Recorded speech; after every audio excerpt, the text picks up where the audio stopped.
Kena. Alhamdulillah. Masya Allah. Silahkan duduk Kanda. Sudah lama kita tunggu-tunggu di Jakarta. Iya, ini juga bagi saya luar biasa. Juga. Kopi Palu luar biasa. Kopi Palu. Kopi Kita Palu. mau ajak orang banyak mau kopi Palu. Iya. Oh, gitu. Saya bilang biasa kopi apa yang kalau diminum lihat buaya? Apa itu? Kopi Palu. Kan ada buaya berkalung ban yang terkenal di Indonesia itu. Jadi kalau mau minum kopi sambil lihat itu Kopi Palu. Kopi Palu ya.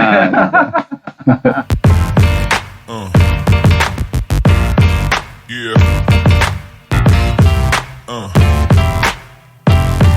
Yeah.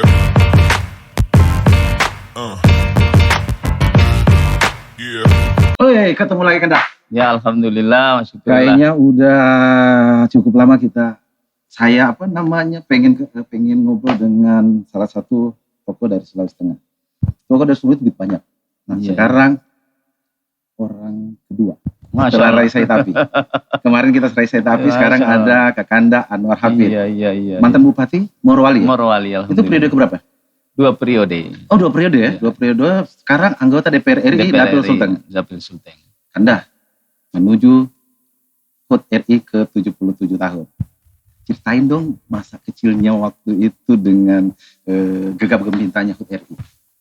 Iya, memang waktu saya masih kecil itu sangat terasa betul itu. Terasa sekali gegap gempita perayaan 17 Agustus. Karena waktu itu memang di desa-desa, terutama di kampung saya nun jauh di sana di Morowali. Namanya Desa Wosu.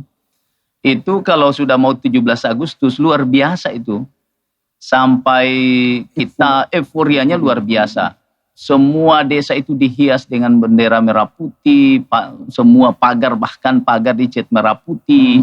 Kemudian lorong-lorong juga dipakai gerbang cat bambu merah putih, umbul-umbul semua. Jadi nuansa itu benar-benar kita rasa. Terus belum lagi pertandingan-pertandingan sekolah-sekolah, pertandingan olahraga, pertandingan seni dan semua. Pokoknya semarak luar biasa. Semarak luar biasa di masa kecil itu. Dan saya punya pengalaman dulu waktu saya masih kecil. Saya masih teringat betul karena setiap event 17 itu selalu juara itu. Selalu juara. Yang paling juara misalnya juara saya itu dulu kayak kalau setiap event itu juara deklamasi ya. Puisi itu hebat sekali dulu saya selalu juara gitu. Bisa berpuisi ya. Masih ada sisanya. Kira-kira gitu. Jadi semangatnya saat itu luar biasa. Ya, energi 17 Agustus itu luar biasa. Tinggal berapa bulan kita menuju 77 tahun. Waktu kecil pasti membekas gimana atmosfernya Kanda ya. Tadi sudah Kanda Anwar ceritakan terus segala macam. Zaman kecilnya saya tanya-tanya boleh? Siap. Waktu kecil dulu nakal nggak? Waktu kecil ya suka berantem. Suka. Dulu di kampung itu seusia saya itu kayak kepala-kepalanya gitu. Jadi kalau mau berkelahi kayak panglimanya. Panglima. Iya, di Wosu itu. Ya. Jadi suka mimpin anak-anak teman-teman itu saya selalu diangkat. Nah katanya dulu saya dipanggil Nua yang bos katanya. Kanda Nua. Kanda Anwar Hafid ya. Kanda Anwar Hafid mantan Bupati Morowali 2 periode, hari ini menjabat anggota DPR RI dari Dapil Sulawesi Tengah. Ternyata masa kecilnya juga udah di training dari kecil loh.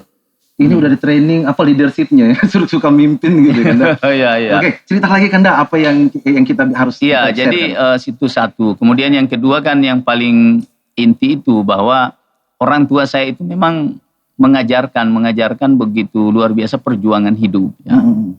Jadi dari kecil itu kita sudah diajarkan bagaimana berjuang untuk hidup. Jadi kalau orang bilang semangat 17 Agustus 45 itu memang sejak kecil udah ditanamkan.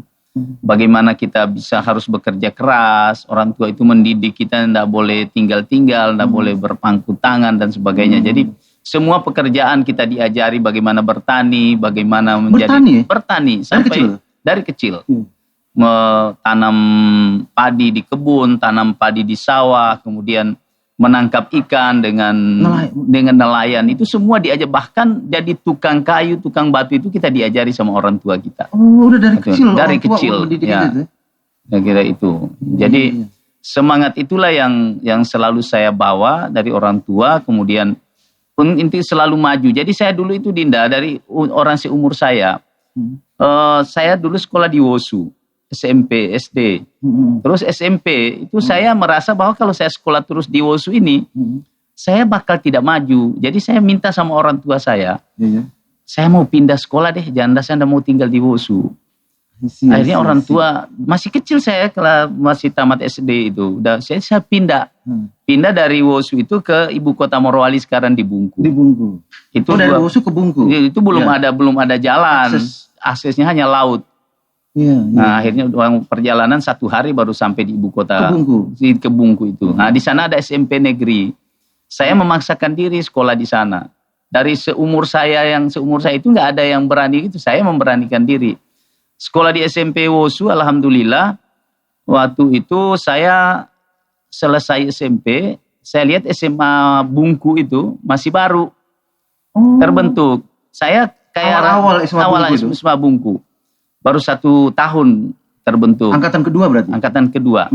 Saya pikir ini SMA baru, enggak mau dah. Aku mau hijrah. Jadi minta sama orang tua, aku mau pindah sekolah, enggak mau saya di Bungku. Pindahlah saya ke Poso. Bungku Poso itu bisa 3 hari 3 malam dulu perjalanan. Tapi saya coba itu dengan semangat besar karena ingin mau maju. Nah, sudah.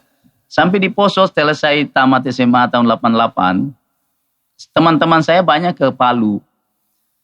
Tapi saya berpikir lain, kalau saya ke Palu, tiap hari saya ketemu orang Morowali, tiap hari saya cepat pulang, itu bisa mempengaruhi saya nanti tidak.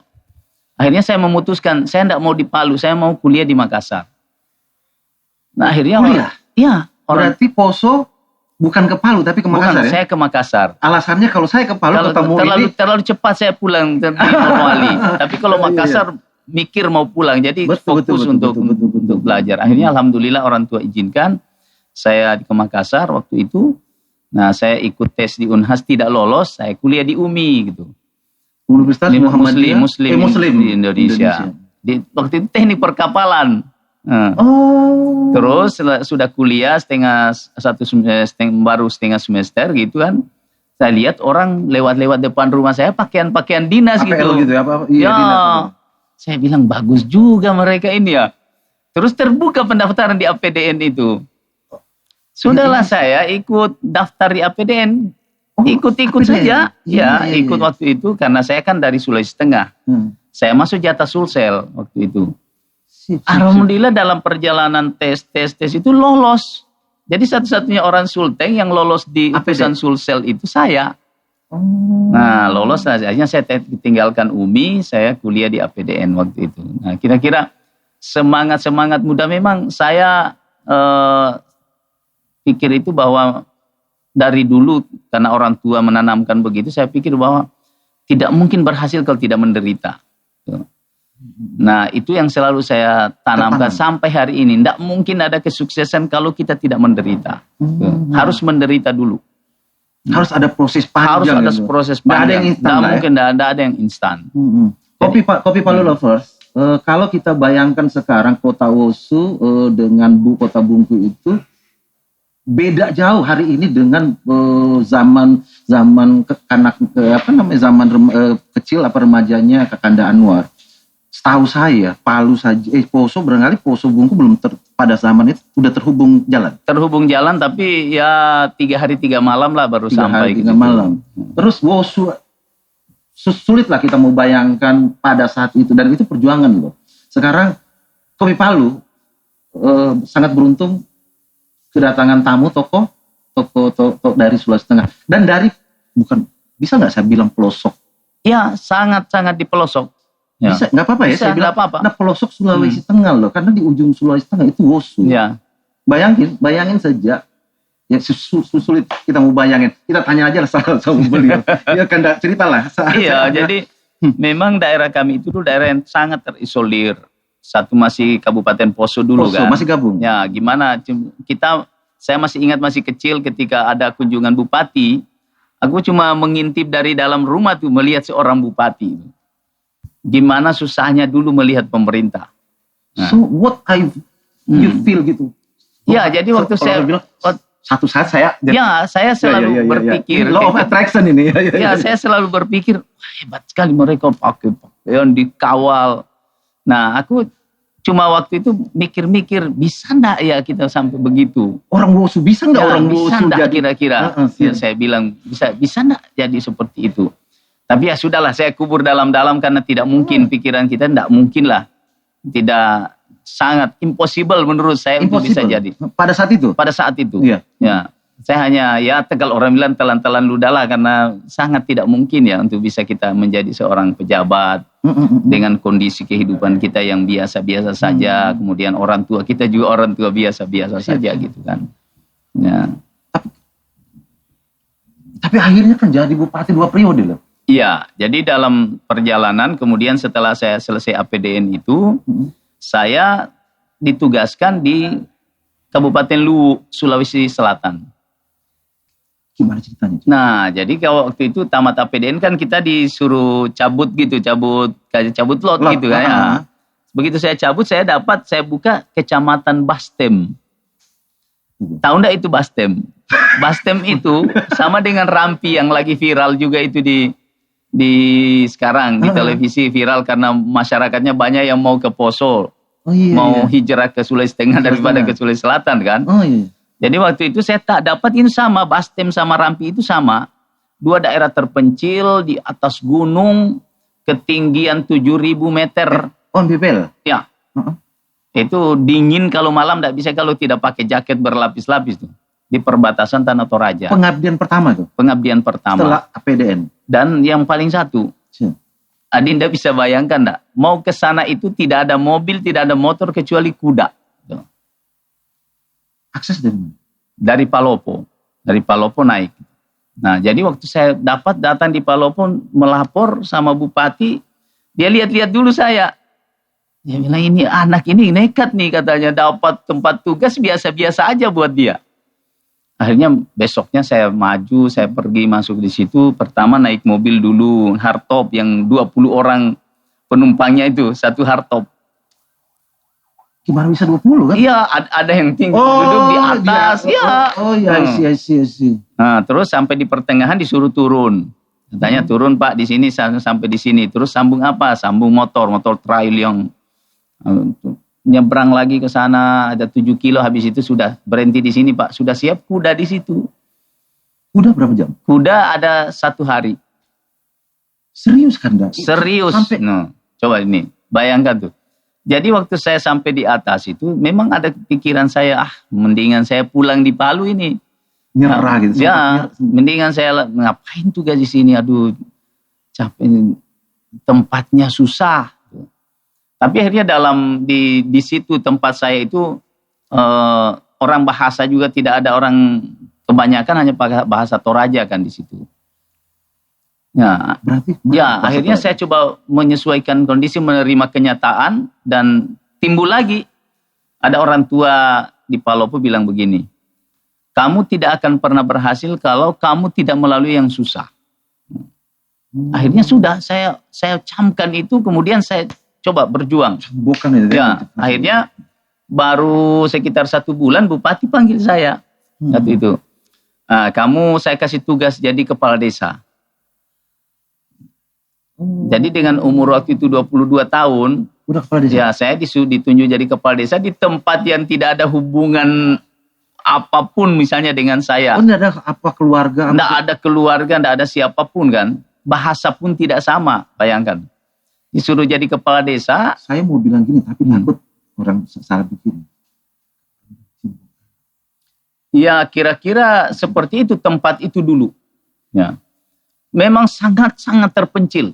Ya. Kalau ada orang, kalau terpencil itu biar ini sangat-sangat terpencil. Sangat terpencil. Waktu itu tahun 92. Ya. Jadi tapi saya coba jalani itu, saya jadi kepala desa. Betah juga saya 5 tahun lamanya. Kepala desa itu 5 tahun? 5 tahun saya di situ jadi kepala desa. Setiap saya mau minta pindah, masyarakat selalu menghadap bupati, jangan dikasih pindah Pak Desa kami, jangan dikasih pindah. Akhirnya saya sampai 5 tahun. Kedekatan emosional. Ya, kedekatan emosional. Saya sudah pintar bahasa mereka, udah diterima gitu kan. Nah, habis itu saya izin untuk tugas belajar di Unhas. Oh, lanjut lagi? Ya, lanjut untuk ambil S1 kan. Nah, selesai itu saya pulang, saya ditempatkan jadi sekcam. Nah, sudah di daerah Rata, udah enak lah jadi sekcam. 1 tahun kemudian diangkatnya jadi camat. Nah, jadi penderitaan saya 5-6 tahun itu dibayar dengan yang tadi terbayar.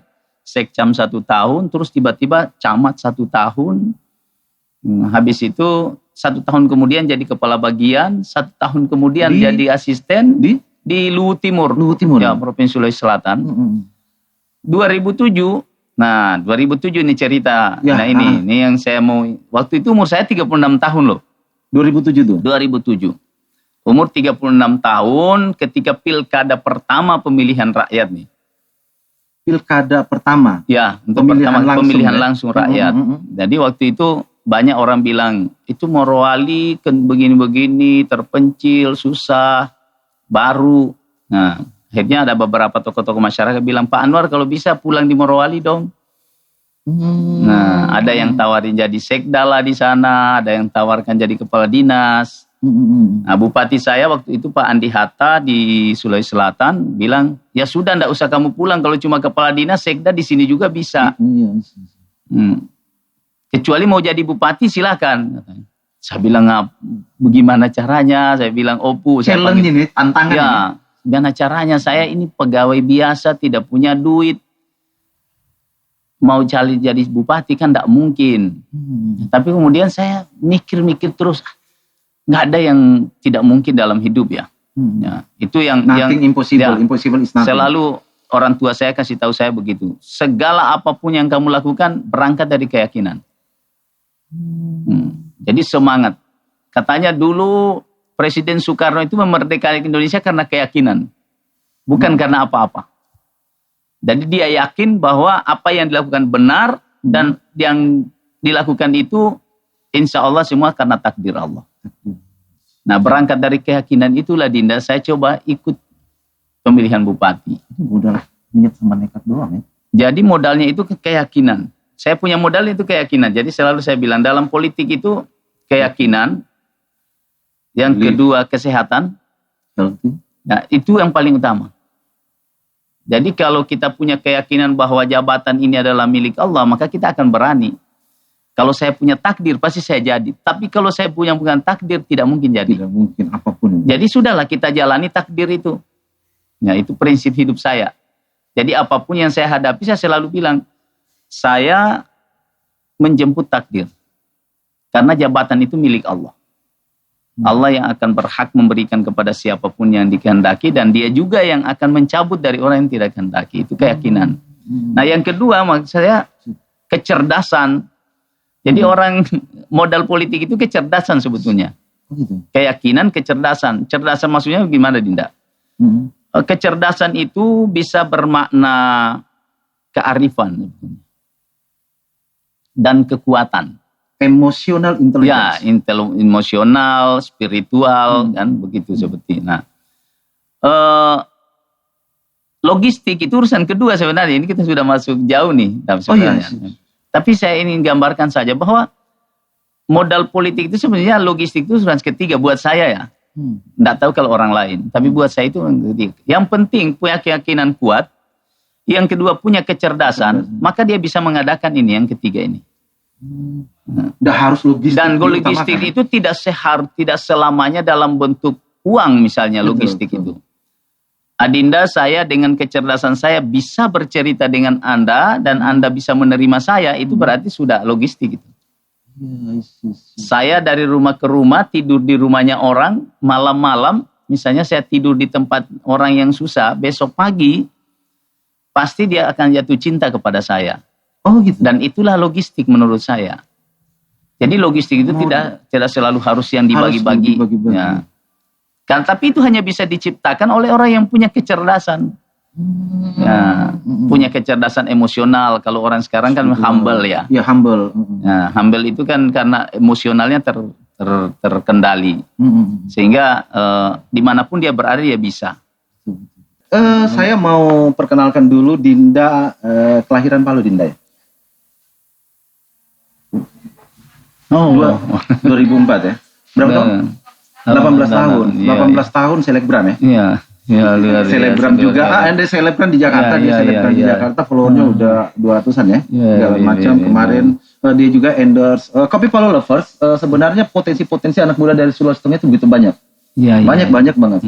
Makanya Kopi Palu Kopi Palu akan melakukan ini saya harus bilang sekarang kan. Iya. Tadinya di luar saya mau bilang, tapi nggak apa-apa saya mau bilang di sini. Kopi Palu ini menjadi brand, entitas brand yang fokusnya ke oleh-oleh orang Indonesia. Bukan lagi ya tadi saya bilang sama Anda Kopi Palu, tapi dia ke brand. Dan kita akan mau bikin apa sih lagi namanya? Kanda Anwar ini penghargaannya banyak. Saya sering lihat penghargaan dari AB segala macam. Siap. Kopi Palu mau membuat itu. Ada anak-anak Sulawesi Tengah yang punya prestasi gemilang. Kita sebut nggak apa-apa ya. Ada Abdi Sleng. Ya benar. Ada Pasya Ungu. Ada Hengki Supit. Ada Ciputra. Ada Anwar Hafid. Ahmad Ali. Siapa segala macam lah. Tapi mereka tidak ada satu lembaga yang memberikan mereka apresiasi. Nah, Kopi Palu datang untuk itu nanti. Oh gitu. Nah, teknisnya nanti kita lihat. Tapi itu kita. Nah, salah satu ini ada Dinda. Mereka dia jadi buat selebgram dan dia sudah endorse produk-produk nasional ya. Apa aja Dinda cerita? Gak usah sebutin merek, sebutin bayang-bayang. Kayak Kosmetik, skincare. Iya. Jasa juga ya mereka. Ini jatuhnya ponakan sebenarnya. Ini ponakannya ini. Nabila, ini hanya ponakan muda gitu. Oke, kita sambung lagi tentang anak muda. Kebetulan tadi ini ada anak muda. So, apa harapannya buat anak-anak muda? Tadi sudah saya tangkap bahwa pemerintah harus memberikan kesempatan seluas-luasnya kepada anak muda. So, Anda? Iya, jadi saya melihat begini, ada dua sebenarnya model perjuangan ya anak-anak muda kita sekarang. Yang pertama itu berkarir di kekuasaan. Jadi itu satu yang makanya saya sering menyampaikan jangan alergi kepada anak-anak muda kita untuk masuk politik. Karena apalah gunanya kecerdasan dan sebagainya itu kalau tidak dalam genggaman kekuasaan. Karena dalam genggaman kekuasaan itulah kita bisa melakukan apapun untuk meningkatkan untuk membantu masyarakat kita. Jadi itu satu, pesan saya jangan alergi. Mungkin kalau kedengaran di luar bahwa politisi itu tidak bagus dan sebagainya, ya itu mungkin ada lah oknum dan sebagainya. Tapi sebenarnya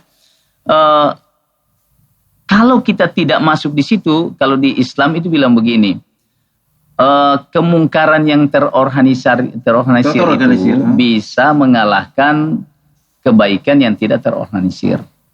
Jadi kalau anak-anak muda dengan segala potensinya yang hebat-hebat hari ini tidak alergi dalam politik, nah itu siapa yang memperbaiki Indonesia ini?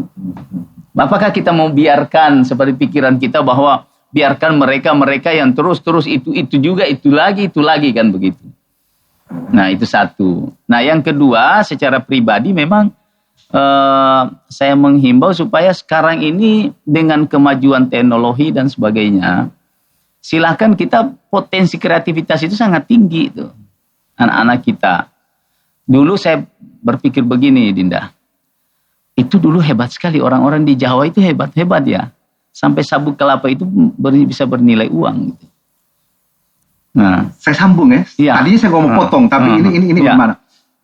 Tahu nggak ekspor sabuk sampah? Saya bilang sampah, ekspor sampah kita keluar itu sabuk kelapa, arang tempur, unlimited. Kopi Palu akan hadir untuk itu. Nah, tapi teknis lagi kita bicara. Itu makanya sepakat ya, sepakat. Oke, siap. Nah, ini siapa kira-kira yang mau melakukan ini?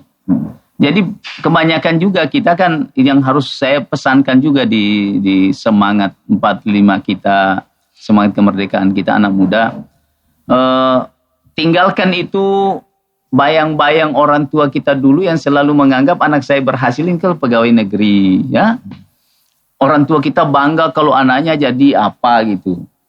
Itu sudah harus kita tinggalkan. Mindset. Ya, makanya anak saya itu saya tidak pernah bilang, saya tanya, kamu mau kuliah di mana? Silahkan. Saya tidak mau lagi menyampaikan kepada kau harus masuk di sini, kau harus jadi politisi seperti ayahmu dan sebagainya. Sehingga anak-anak kita itu bebas dia, karena dia kan yang mau jalani kehidupan. Nah, jadi artinya begini, anak-anak kita sekarang, generasi kita ini jangan pernah malu. Intinya itu jangan pernah malu. Sepanjang itu dilakukan secara halal, lakukan itu kreativitas. Jangan pernah malu menganggap bahwa oh kalau saya kerja begini, ini nanti nilai saya di masyarakat tidak bagus. Saya hanya begini, enggak. Sudah hilangkan itu. Dulu orang Belanda, salah satu warisan Belanda itu mencekoki orang tua kita. Orang tua kita memaksa kita, anakku harus jadi pegawai. Kalau tidak pegawai, tidak ada harganya. Nah, itu tidak boleh lagi ada pikiran begitu. Karena ya, kita harus lihat bahwa anak-anak kita sekarang ada, saya dapat banyak, saya ketemu orang anak-anak muda yang mandiri, kemudian mereka kerjanya apa? Dari hal yang tidak masuk di akal. Seperti tadi itu, sabuk-sabuk kelapa bisa bernilai uang dan dia bisa jadi bos. Tuh. Permintaan luar negeri itu unlimited. Nanti kita Nah itu, salah satu maksud saya. Tapi mungkin di awalnya itu dia merasa ini pekerjaan hina mungkin bagi orang melihat dia. Saya ada anak-anak di Luwuk saya ketemu kemarin. Saya cerita sama dia berhasil sudah jadi sudah jadi orang hebat lah dari sisi ekonomi sudah mapan. Saya cerita dulu awalnya saya dicaci maki orang, dibilang orang apa itu, orang tua saya ikut-ikutan. Tapi saya bilang tidak, saya hidup dengan diri saya sendiri.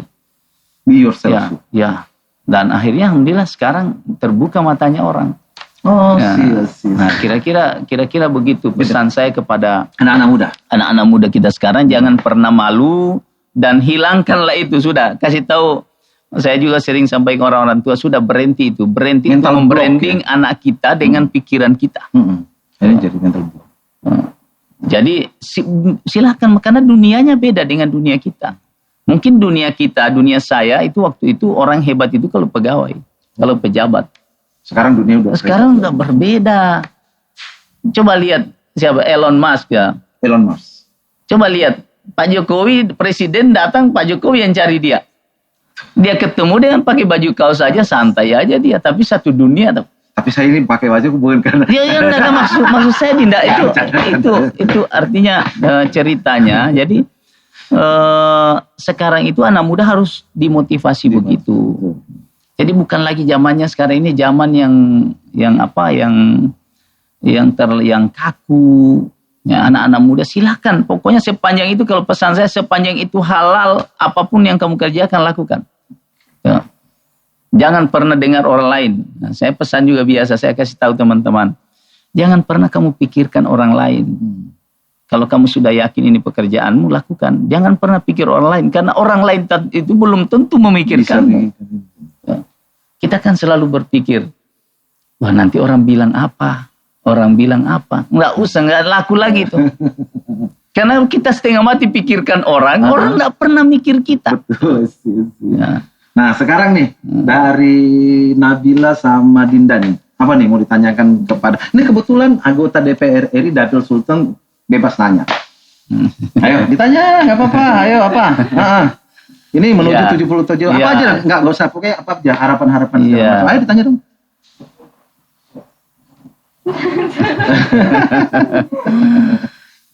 Iya. Anaknya Bapak, cowok apa cewek? Anak saya 2. Ada cowok yang insya Allah dalam waktu dekat sudah selesai juga di UGM. Ini yang cewek, ini baru kuliah sekarang di BINUS, tapi lagi BINUS ini? Ya di BINUS ini. Ekonomi bisnis. Bisnis. Jadi gitu 2. Nah iya. Dinda?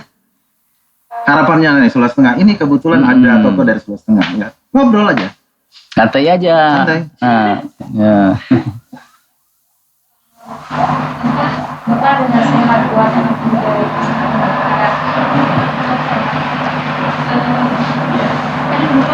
Yang malas itu.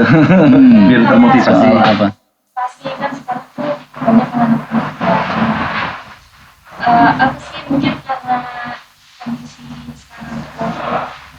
Iya, iya benar. Jadi kita 2 tahun ini memang luar biasa. COVID ini sebetulnya ya bisa dampak negatifnya yang paling dalam itu soal itu. Jadi ada semacam malas kita kan memang kita dibuai ini selama 2 tahun ya. Kita juga mau kerja memang kondisi mengenai jangan kerja. Nah, kalau saya selalu berpikir bahwa dalam ajaran agama kita itu inna ma'al usri yusra. Setiap ada kesusahan pasti ada kemudahan. Nah ibaratnya gini juga, ibarat ini nih. Ini hanya motor nih kalau ditekan semakin tekanannya kuat, maka nanti lepasnya juga keras. Nah jadi ini pasca pandemi ini luar biasa peluang loh. Kita ini kayak dipres begitu ya. Kan 2 tahun ini kita dipres habis-habisan. Sekarang begitu lepas ini lentingannya kuat. Artinya apa? Peluang terbuka sekarang ini. Jadi jangan pernah sia-siakan peluang ini.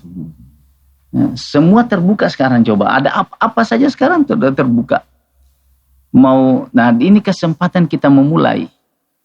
Jadi ada peluang. Orang bilang peluang itu tidak datang 2 kali. Cukup sekali dalam hidup. Kapan kamu langsung. Kalau kamu tidak bisa pegang kesempatan itu, maka tidak akan pernah lagi datang kesempatan berikutnya.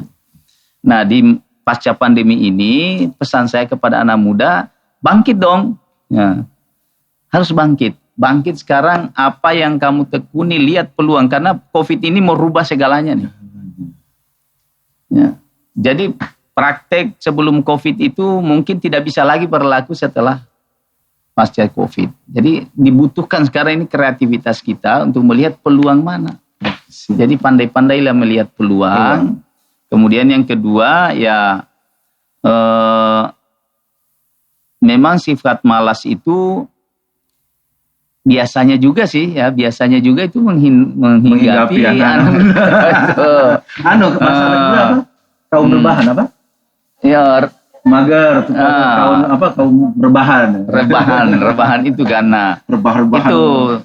Jadi kemudian tapi yang ketiga saya ingin memberi juga biasanya ya anak saya itu saya pengalaman pribadi ya. Memang ada rebahan gitu, santai-santai itu memang juga masanya anak muda. Nggak bisa juga kita mau terlalu memaksa anak muda itu untuk seperti orang yang sudah sangat serius. Ya.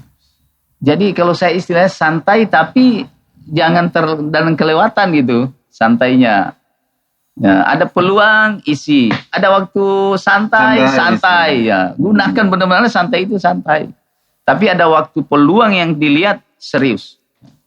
Tangkap gitu. Nah, kira-kira itu pesan saya. Jadi supaya jangan terlalu kaku nanti kalau terlalu serius terus juga wadah bukan anak muda namanya itu kalau terlalu serius. Ya. Anak muda kan gayanya selonong boy gitu kan. Nah, sedang orang tua sekarang mau jadi anak muda, apalagi sudah muda sudah santai aja lah. Iya, makasih nah ya. Selamat. Ya, pokoknya semangat. Kalau saya kita tos. Ayo semangat ya. Ayo. Woi. Luar biasa. Mbak. Kita kedatangan jauh-jauh nih. Hari ini kita luar biasa banget. Lihat-lihat terus. Oke, siap. Oke, thank you. Oke, siap. Langsung. Iya, siap. Aduh, ternyata hari ini kita beruntung. Kakanda Anwar Hafid, Puang Tajio dari Kopi Palu kedatangan seorang tamu. Gitaris Bumerang. X. Bumerang, terus mantannya terus RI juga ya, RI satu ya. Sekarang menjadi gitaris Takeover di band Takeover. Band Takeover ya, baru rilis album. Single. Album, dua album EP ya, maksudnya itu nggak full, tapi setengah aja. Setengah aja. Iya. Ada menyesuaikan kondisi dulu kan. Saya umur 90-an berarti lagu itu. Oh, bawalah aku. Mau dibawa kemana?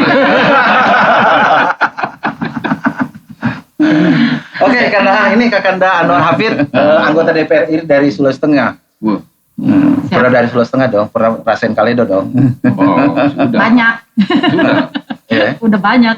Makanan favorit itu Sulawesi. Sulawesi. Ikan semua. Ikan Ya, semua. Ikan semua ikan. Ikan pinggang. Oh iya. Ikan pinggang. Termasuk. Kanda, percaya nggak? 1 bulan setelah gempa, beliau ada di Palu untuk mendedikasikan, memberi kontribusi terhadap terhadap Sulawesi Tengah setelah gempa. Ini apa? Single. Ceritain dong. Ini ya, kita sama teman-teman yang lain, ada saya, Windy, Sian, ada Yoyo Bass, terus sama Mas To ya, main drumnya, sama yang bawa kita waktu itu si Budi Aceh. Om Budi. Ya, Om Budi, iya. Oh iya. Kita ini bikin sebuah satu single. Memang didedikasikan khusus untuk tragedi tsunami Palu pada saat itu.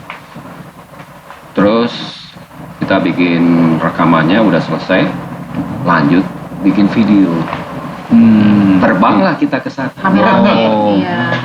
Lagunya lagunya di sini. Bikinnya di sini Om. Bikinnya di sini. Videonya baru di kesana ya. Videonya baru di sini. Lagunya ini yang ciptain Nancy Weber, judulnya Ombak datang dan pergi. Ombak datang dan pergi. Iya.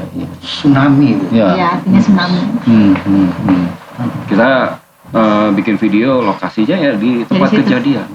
Ya di pantai, di jembatan yang ambruk. Masih berasa itu ya. Jadi masih bau. Masih bau. Ya, masih. Bau-bau kematian. Bau Sedih, tragedi. sedih dan apa sih? Jadi spooky ya. Maksudnya kalau lagi kita diem, wah nggak enak. Banyak ceritaan tuh Iya. dari teman-teman di Palu. Banyak banget. Oh, lihat ini masih. Horor banget. Ya, waktu Iya, itu masih horornya masih Horornya banyak. Kita Masih. sempat ke tempat yang itu, yang rata banget. Likuifaksi itu yang di Petobo. Balarua. Petobo Nggak tahu Balarua. pokoknya satu Tanahnya daerah bisa itu jalan semuanya tuh. tuh tanah pindah. Iya, gitu, Pak. kalau kita lihat di Di video itu, Petobo. Tanahnya pindah. rumahnya bisa jalan. Jalan. Iya. Itu kita ke situ. Itu rata. Rata nggak Iya. ada apa-apa. Gila tuh. Kita ke sana tuh.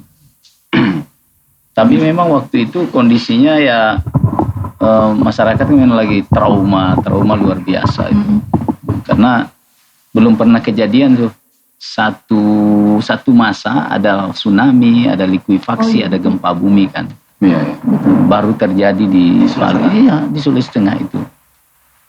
Tri musibah gitu ya. Ya, jadi itu trauma memang kalau orang Iya sih. lihat masih Bayang trauma. sih. Kanda, Hmm. dengar pada saat kejadian Kakanda ada di Kota Palu. Iya, jadi pada saat kejadian itu memang saya waktu itu persis ada di Palu.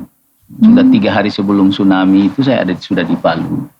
Berpindah-pindah dari hotel, dari Mercure, hari Rabu, hari Kamis pindah di Hotel Desa, kemudian rapatnya, meetingnya di Sultan Raja. Kejadiannya saya persisnya di Sultan Raja. Rata-rata loh. Sultan Raja tidak masalah, Oh, enggak. aman. Sultan Raja, Desa yang rata, yang tempat sama Mercure yang di pinggir laut Iya, itu. pinggir laut. Nah itu memang kondisinya sangat traumatis sampai sekarang. Saya kalau ingat itu gempa itu kemarin kan gempa juga di Jakarta ini. Betul. Saya santai-santai aja. Alumni 7. Ya karena ada alumni 7,7 kan. Jadinya udah, iya. Jadi waktu orang berlarian dari apartemen itu Mas, orang saya bilang nggak biasa aja kok ini. Karena sudah pernah rasakan pernah itu. yang Saya lebih besar. waktu kejadian itu saya cari tempat tiang yang besar, saya peluk. Saya tinggal tunggu kapan ini roboh dan dinding saya dan saya hari itu saya mati. Aduh. Itu saja pikiran yang ada jadi saya peluk yang ya Allah ilaha illallah. Sudah pasrah aja, nggak ada lagi, nggak ada harapan Nggak ada hidup pikiran lagi. apa-apa lagi ya. Karena saya lihat itu tiangnya itu terangkat gini baru duk gitu. Jadi memang ngeri. Ya. Terombang ambing gitu ya Ya. Ini saksi itu. saksinya. Iya, aku udah nggak bisa ngomong. Gue beneran. pada saat itu nggak di Jakarta sih. Nggak. Ya cuma nggak bisa. Ditambah Iya, lagi beritanya aja udah kondisi ngeri. setelah pasca itu telepon tidak berfungsi, listrik mati, air mati. Coba bayangin tuh, terus bahan bakar habis, penjarahan di mana-mana. Udah Ngeri. kayak gitu masih penjarahan ya, Ya, Pak ya? habis semua itu pokoknya Alfamart, Midi habis. Itu makan. Hari ketiga itu udah campuran, Pak. Bukan cuma menjarah lagi, bukan cuma ini. Masa ban mobil itu diangkut pakai trek? Waduh, kok jadi ngambil yang gitu ya? Sudah bukan makanan. Awalnya itu hari pertama masih diberi kesempatan karena makanan nggak diambil. nggak ada, betul. Atau mereka berpikir begini kan, sampai kapan kita ini belum Itu di Mall Tatura ya, di mallnya Palu itu kan roboh juga tuh. PGM ya, PGM. Ya. Itu orang nggak peduli masuk di situ, ambil di counter-counter HP itu. Jadi wah ngeri. Bahan bakar semua pom bensin itu ditimba pakai ini. Aduh, ya Allah. Ditimba pakai itu, pakai ember. Udah dibuka tuh tempat. Jadi ngambil aja Ya, gitu, nggak ada karena nggak lagi. jalan itunya. Soalnya nggak bisa Nggak jalan. Nggak bisa disedot.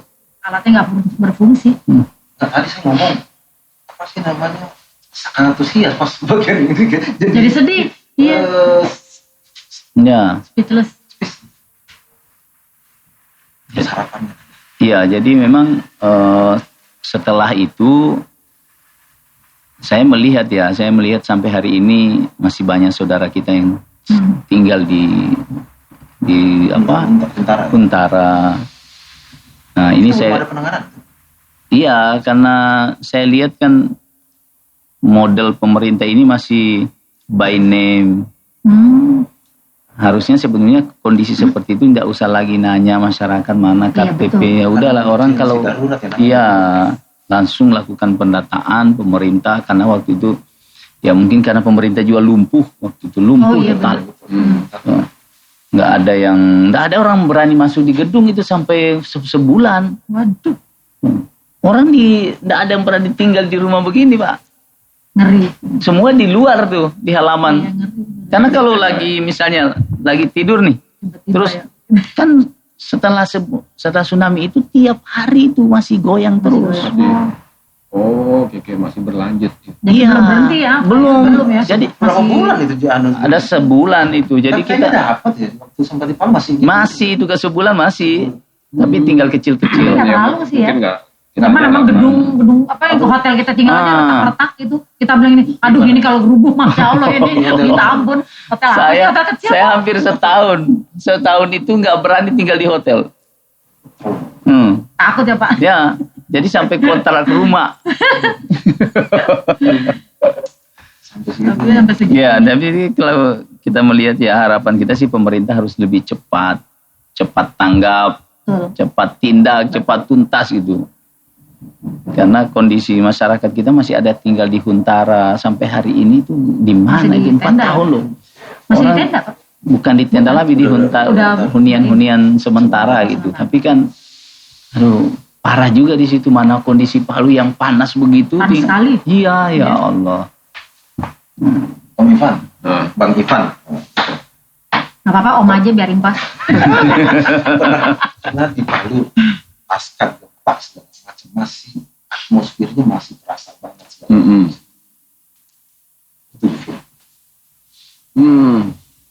Itu ya tadi ya sedih kita ngelihat teman-teman saudara apa yang tinggal di Palu dan sekitarnya ada tragedi bencana ini, pasti sedih lah. Apalagi saya dengar berita yang tadi pada sebutin ada chaos sampai penjara. Tapi bukan hanya makanan, sudah jadi kriminal. Jadi kriminal. Nah. Ya kenapa mereka harus sampai begitu gitu? Sedih. Kita ngelihatnya tuh, wah kok sampai begini banget. Soalnya kita ada temen itu yang si Aci itu. Iya, Terjadi Aci, juga. Aci. Dia sampai bilang, kok ini gue nggak punya rumah ini katanya. Itu sedih banget Tinggal kita. di tenda terus Di tenda, mereka selama- itu sekeluarga. Ya, Anaknya kan berapa dua nggak waktu tahu itu. durasi lama waktu Lama. itu. Kita sampai ke Donggala yang 2 kali juga ya. masih di Kita- situ dia. Jadi bertanya-tanya, kenapa ini orang kok lama banget dan birokrasinya tuh Ya, betul. Sulit. susah. Padahal ini urgensi darurat. Ini Ya. urgent banget. Padahal kalau kita lihat di media nih, Wah, donasi. Sumbangan ini banyak. sekian banyak. Lah ini duitnya kemana ya? Kemana? Benar. Ya kan? Secara logika aja gitu loh. Kita melihat berita gede-gede Banyak banget, tapi donasinya tuh. Dunia loh ya. Wah, itu sampai dunia, bukan kesananya cuma kita. kok Nyampe cuma enggak begitu gitu. aja. Iya, manajemen penanganan kita di Indonesia ini kan masih undang-undang bencana kita itu belum ada sebetulnya. Jadi harus ada yang payung hukum ketika terjadi bencana itu. Jadi tidak perlu lagi ada prosedur macam-macam gitu.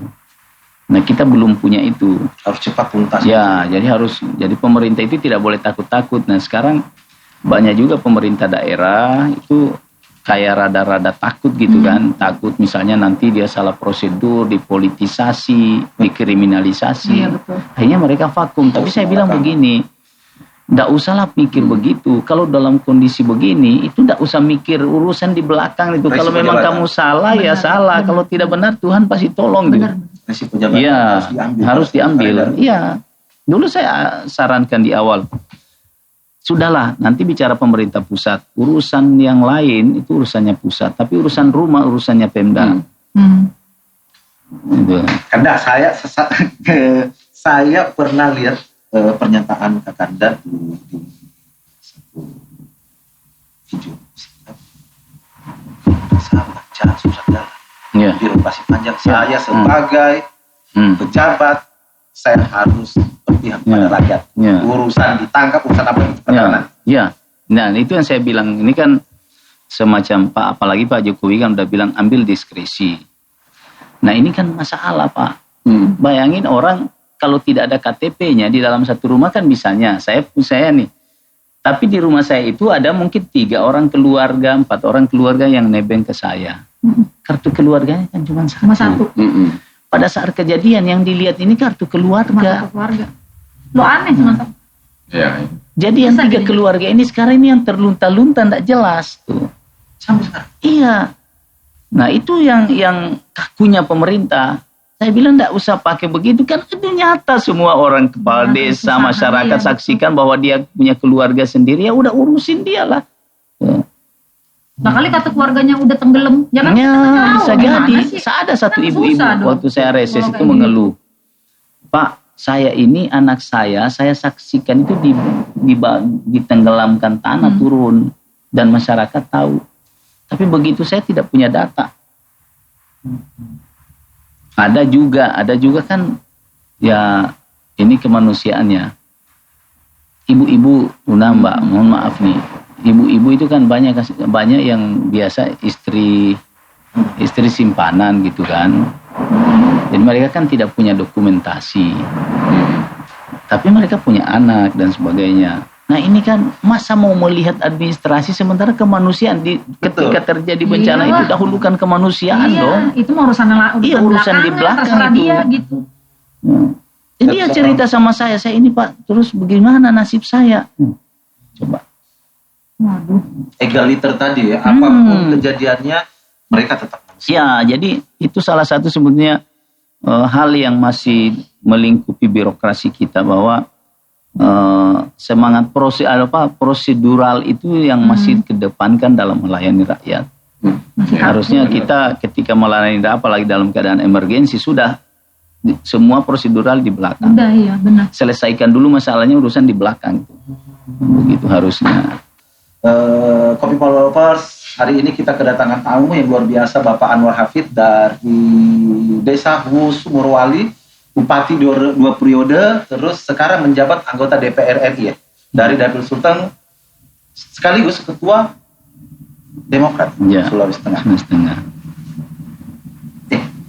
Dan next mau running untuk Ya benar.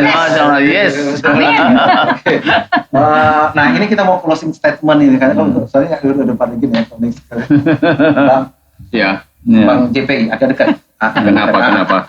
Closing statement ya, kita pembicaraan segala macam. Tadinya tema menuju 77 tahun sesuai ya. Tapi kita berkembang.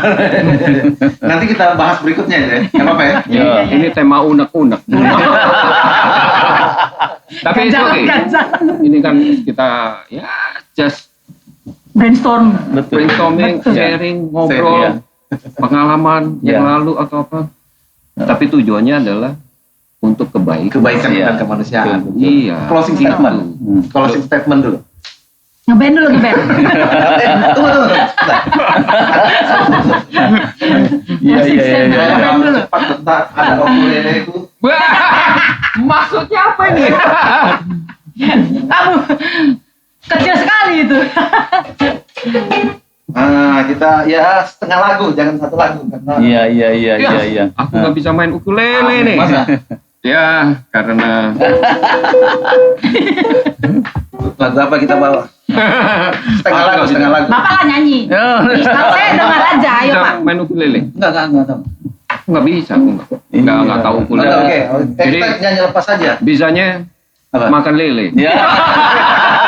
Berarti makan ikan lele. aku bilang bawa gitar kopong. Kagak ada. Next kita pakai Iya, setengah betul. lagu. Kita pengen dengar banget. Oke, closing statement. Closing statementnya ya kita senang nih ya, kita bisa discuss bareng untuk Indonesia maju terus. Apalagi bentar lagi Agustus kita mau memperingatin ke 77 ya. 77 tahun. Ya kita harus semangat terus, rasa nasionalismenya harus dibangun terus, ya maju terus. Oke. Yes. Oke, Mbak Vin. Sama. Mbak Vin. Ayo, Idem aja idem. silakan kata.